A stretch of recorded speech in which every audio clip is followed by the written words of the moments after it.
All right, what's your opinion of Dak? He's getting really slagged all over the place right now, to be quite frank. What do you got for me on that? What do you got? Yeah, and I don't necessarily think it's fair.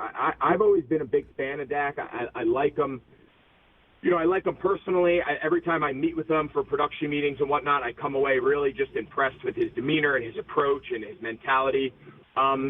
I think, frankly, what the knock on him, and I think if you ask Dak, he'd probably understand it, is twofold. You're playing quarterback for the Dallas Cowboys. I think expectations and spotlight doesn't get any bigger in sports than that position on that franchise. And then secondly, and I think this is the part that is justified, it seems like in those playoff moments, things just kind of fall short. And I think he knows it. I think he's aware of it. I don't think necessarily all those playoff losses fall on his shoulders. There's obviously throws and decisions and whatnot he'd love to do over. But I think he has played more than top-tier level football. They've been a top, call it 5 offense for the last couple of years.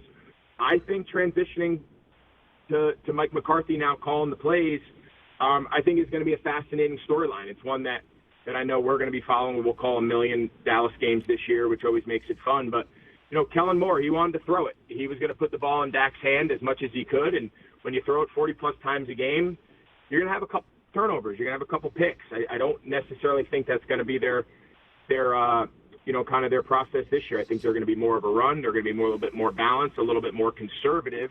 And we'll see whether or not that's a recipe for their offense to be successful, because they've been a great regular season team, and now the expectations and the next step for out in Dallas is, all right, we got to stop just being one of the top teams in the regular season and then getting to the playoffs and falling flat. Well, I get the idea of going a little bit more conservative when you got Micah Parsons up front and Diggs in the back, and the defense as stout as it is, right? I get it. So you're going to go conservative and run the ball more and let Zeke walk? Like, is that the time? With Pollard coming off of an injury? And I don't quite compute it. I mean, you had Brandon Cooks, too, to take the top of the defense off. CeeDee Lamb's getting set to, join a top tier of wide receiver. That's a big mystery, as you point out. Great storyline. I don't know what it's going to look like. I really don't, Greg. Yeah, and I think it's a good point. I think listen, Mike McCarthy's been doing this at a high level. Obviously, a Super Bowl champ in Green Bay. He's been coaching. He's been a head coach in the league a long time. Been a play caller in the league a long time. He's got a lot of experience. Obviously, he's very comfortable and confident in his plan. So I understand. The one thing though, I felt when you mentioned the two guys on defense, right, Parsons and Diggs, and you said, all right, we're so good on defense. I think what made Dallas so unique on defense is when your offense is such a high-powered scoring offense, right, averaging, call it 30 a game for a pretty good amount of time, which is it's hard to do in the NFL. When you're a 30-point offense and that other team comes out, they have no choice but to try to chase that scoreboard to 30, right? If you come down now and just sit on the ball and run it on first and second down, and maybe now it becomes a race to 21. If I'm playing you, I don't have to be as aggressive. I don't have to air it out as much.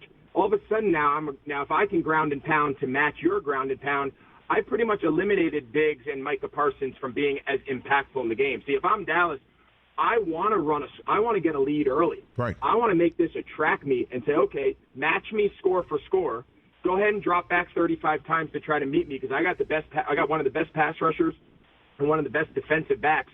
That style of game fits that Dallas mold based on their personnel, based on Dan Quinn. So I actually thought that more aggressive offensive style, albeit led to some turnovers, the more points Dallas would chase would put the opposing team offense on the aggressive. And I think that's why Micah Parsons was a game wrecker, because if he knows you're dropping back trying to chase a lead, he's teeing off on you. I just think that recipe for them worked. The problem is it didn't end up getting them over the hump, and that's why they're going to re-explore it. Catch the Rich Eisen Show every single day on the Roku channel, 12 to 3 Eastern, for free.